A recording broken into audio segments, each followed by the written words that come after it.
Is it okay to hold in a fart? What science says farts? They're universal, inevitable, and let's face it, awkward.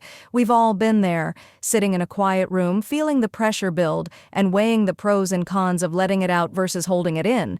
But have you ever wondered what actually happens when you decide to keep it in? Is it harmful, or just another harmless quirk of human physiology? Let's break it down, with a little science and a touch of humor, to uncover the truth about holding in a fart. The science of flatulence. What's really going on? First, let's understand what a fart actually is. Flatulence, the technical term, occurs when gas builds up in your digestive system. This gas comes from three main sources. Swallowed air. When you eat or drink, you inevitably swallow small amounts of air, which eventually makes its way through your system. Digestive processes. As your body breaks down food, gut bacteria work hard to digest the leftovers, producing gases like methane, hydrogen, and carbon dioxide as byproducts. Certain foods, some foods, particularly those high in fiber, looking at you, beans and broccoli, ferment in the gut, producing more gas. The result? A fart is born. On average, a person passes gas 10 to 20 times a day, releasing anywhere from 500 to 1,500 milliliters of gas. It's a natural process that keeps your digestive system running smoothly. But what happens when you try to stop this natural process in its tracks? What happens when you hold it in? Here's where things get interesting. If you decide to hold in a fart, a few things can happen. Increased pressure in the intestines. Holding in gas can cause your intestines to stretch slightly, leading to discomfort or even mild pain. Think of it as a balloon that's reaching its limit. It can only take so much. Reabsorption of gas. Some of the gas may be reabsorbed into your bloodstream. It's not dangerous, but it's certainly not ideal. This reabsorbed gas eventually gets exhaled through your lungs.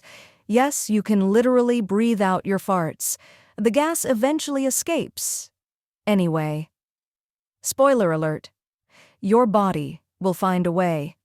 If you hold in a fart for too long, it will often slip out when you least expect it, and sometimes with even more gusto than if you just let it go in the first place. Is holding in a fart harmful? In most cases, holding in a fart is not dangerous. Your body is remarkably resilient and designed to handle small gas buildups. However, there are a few scenarios where it can lead to issues. Bloating and discomfort. Prolonged gas retention can lead to bloating, cramps, and that uncomfortable feeling of fullness. Worsening conditions like IBS. If you have irritable bowel syndrome, IBS, or other gastrointestinal disorders, holding in gas can exacerbate symptoms like pain and bloating. Potential for diverticulitis. Though rare, excessive pressure in the intestines has been hypothesized to contribute to conditions like diverticulitis, where small pouches in the intestinal wall become inflamed or infected. Stress on the pelvic floor. In extreme cases, consistently holding in gas can put unnecessary pressure on your pelvic floor muscles, potentially leading to issues like incontinence over time. While these situations are uncommon, they're worth keeping in mind, particularly if you're already dealing with digestive health issues. Why do we hold it in? The psychology of flatulence. Let's address the elephant in the room. Why are we so embarrassed by something that everyone does? The answer lies in cultural norms and social conditioning. In many cultures, farting in public is considered impolite or even shameful. This stigma leads to the widespread practice of holding it in, even when it's uncomfortable. Interestingly, some studies suggest that women are more likely than men to suppress flatulence due to societal expectations. This may explain why women are also more likely to report digestive discomfort and bloating, a direct result of holding in gas. When and where to let it go. So, what's the socially acceptable way to handle flatulence? Here are a few tips for navigating this awkward but universal dilemma. Excuse yourself. If you feel a fart coming on in a quiet or crowded space, step outside or find a private area to let it out. Use the restroom. The bathroom is a judgment-free zone. If you're at work, in a meeting, or on a date, excusing yourself to the restroom is always a safe bet. Blame the chair. If all else fails and the fart slips out noisily, sometimes a little humor goes a long way. Blame the squeaky chair and move on.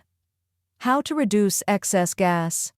If you find yourself constantly battling the urge to fart, you might want to address the root cause. Here are some practical tips. Watch your diet. Limit gas-producing foods like beans, onions, and carbonated drinks if they're causing you discomfort. Instead, focus on easily digestible options. Eat slowly. Eating too quickly can cause you to swallow air, leading to more gas. Slow down and enjoy your meals mindfully. Stay active. Regular physical activity can help keep your digestive system moving and prevent gas buildup. Try probiotics. A healthy gut microbiome can reduce excessive gas. Incorporate foods like yogurt, kefir, or fermented vegetables into your diet, or consider a probiotic supplement. Stay hydrated. Drinking plenty of water helps your digestive system function smoothly and can reduce bloating and gas. The bottom line. At the end of the day, farts are a natural and healthy part of life. Holding them in occasionally is unlikely to cause harm, but consistently suppressing them can lead to discomfort and potential digestive issues. So, the next time you're weighing the pros and cons of letting it out, remember, your body knows what it's doing. And if you're still worried about public embarrassment, take comfort in this universal truth. Everyone does it. You're not alone in your gassy adventures, so let it go, literally and figuratively. Your digestive system and your comfort will thank you.